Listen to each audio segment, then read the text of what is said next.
Hi everyone, my name is Pedro, and today my group and I will be discussing the McKinsey and Company opioid crisis lawsuit settlement. So this case is a major example of how corporate ethics can be ignored when profit is put ahead of the public's health. McKinsey is one of the world's largest consulting firms. Although they don't just offer business advice, they also played a key role in helping Purdue Pharma push oxycodone to the public. So this raises an important question, like about corporate responsibility and ethical decision making. So we'll be covering that as we go along in the slides. Um, so here, one of the biggest issue is that McKinsey's business strategies directly fueled the opioid epidemic. Instead of helping Purdue Pharma address addiction concerns, they actually developed an aggressive sales tactic which increased oxycodone prescriptions. Like a good example is McKinsey advised Purdue to target high prescribing doctors and to push like pharmacies to sell more opioids. Eventually, they even suggested Purdue to offer rebates like on overdoses. So meaning Purdue still profited as addiction rates rose. The case was this was like a clear example of like profit over ethics, where a company ignored the harm and which was causing for financial gain. So it pretty much is a reminder of like why corporate accountability and ethical leadership matter in businesses. And a few other things like history leading up to the issue. So the opioid crisis began when Purdue Pharma misled doctors into believing that oxycodone was like highly addictive, was not highly addictive. Sorry, prescriptions then skyrocketed and addiction spread across the country.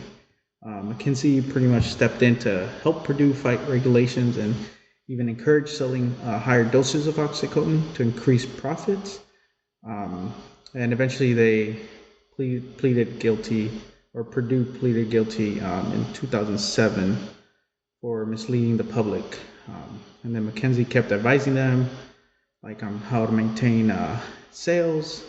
So in the end, these unethical tactics eventually led to a lawsuit and 573 million in settlements, which held McKinsey accountable for its role in fueling the crisis.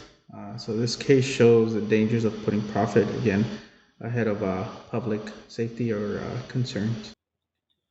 McKinsey offered strategies to Purdue Farm. These business strategies were rebates and ways to increase the sales of OxyContin. Rebates were paid to pharmacy benefit managers, also known as PBMs, on how not to restrict the flow of the OxyContin sale. The PBM is a middleman between insurance companies, pharmacies, and pharmaceutical manufacturers.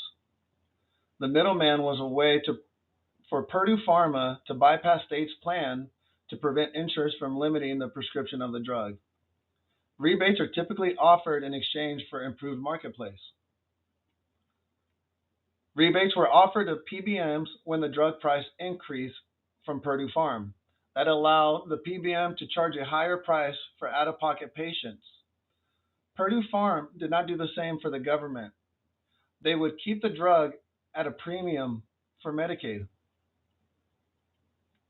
McKinsey advised Purdue Pharma on how to turbocharge the opioid sale. This was called Project Turbocharge. Project Turbocharge must increase sales to high value prescribers. Consultants of the McKinsey would spread misinformation to pharmacies and insurers to keep patients away from safer alternatives. This would increase by instructing how to counter efforts by drug enforcement agents to reduce opioid use. The consultants also viewed ways to counter the emotional messages from mothers with teenagers who overdose on the drug.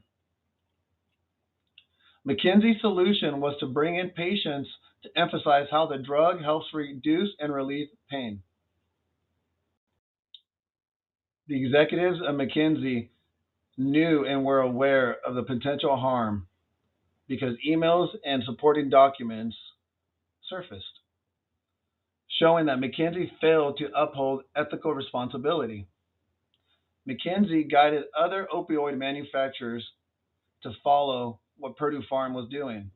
They applied the same tactics to drive opioid sales from other manufacturers such as Endo and Johnson and Johnson. McKinsey knew that transitioning short-term opioid users to long-acting opioids would lead to an addiction. McKinsey created an opioid dependence treatment pathway and spread it between multiple manufacturers. Purdue Farms sensed that legal exposure was going to happen, but ignored the signs of potential lawsuits. McKinsey figured out how Purdue Farm could sell as much pills as possible, whatever the consequence. McKinsey delivered its promise during Purdue Farm's guilty plea in 2007 for misleading OxyContin. That was the state's plan on how to reduce the sale of opioids.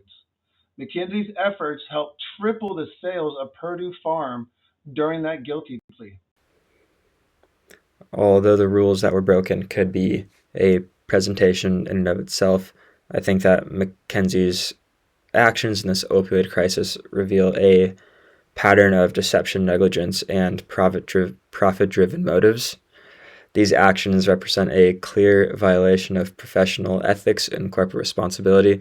This doesn't only concern their business and how they interact with other businesses of those who they're consulting, but also just their overall corporate responsibility.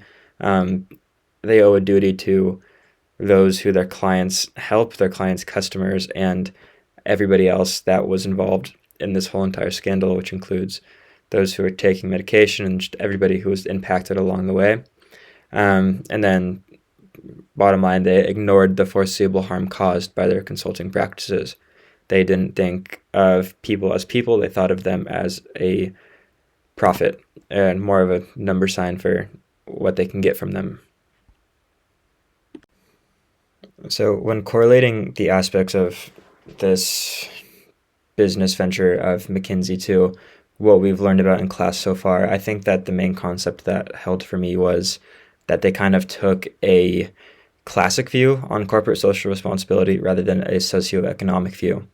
A classic view can be defined as when a business's sole focus is on the pursuit of profits rather than a socioeconomic view where they kind of look at the social impact of their work beyond profits. This includes helping the community and really caring for those who they do help.